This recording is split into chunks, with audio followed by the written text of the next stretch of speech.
Follow us, the armed and masked men say.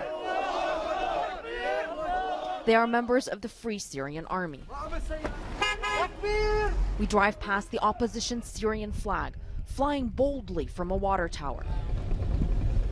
Chunks of the capital are no longer in full control of the government. A group of us journalists had banded together to see how far we could get. We'd heard of a funeral in the neighborhood of Saqba. Few expected the Free Syrian Army to also control this much territory around it. We deserted and took our weapons with us. This fighter who defected from the army says, "We have rocket-propelled grenades and rockets."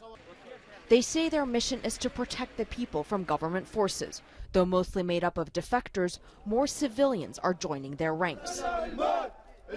Death rather than humiliation, they chant.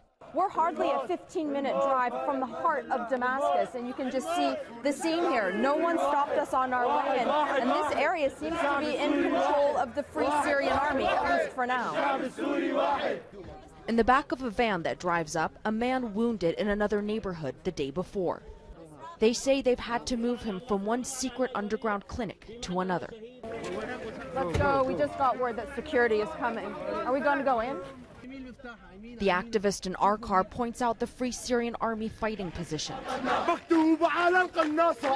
At the main square, amid calls for the fall of the regime and Bashar's execution, the Free Syrian Army fighters are hailed as heroes.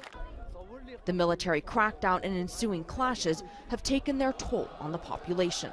We're constantly getting mobbed by people who want to show us the various bullet holes in the building.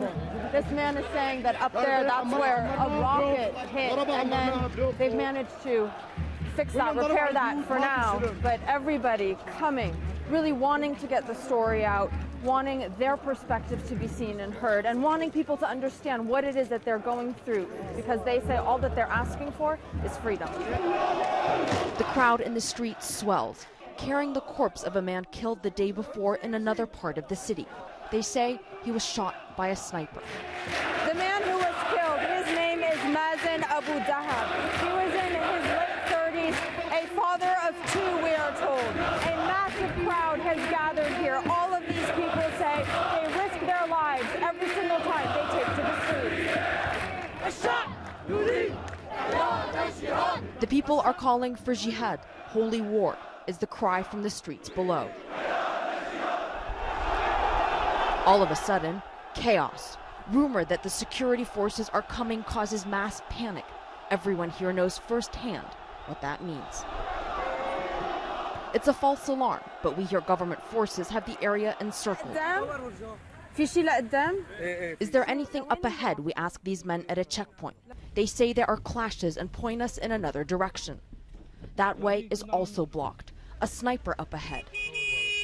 We could hear gunshots in the distance and scramble away.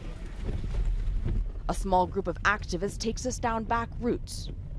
The government may control the heart of Damascus, but it's losing more ground by the day in the restive outskirts. Arwa Damon CNN, Damascus.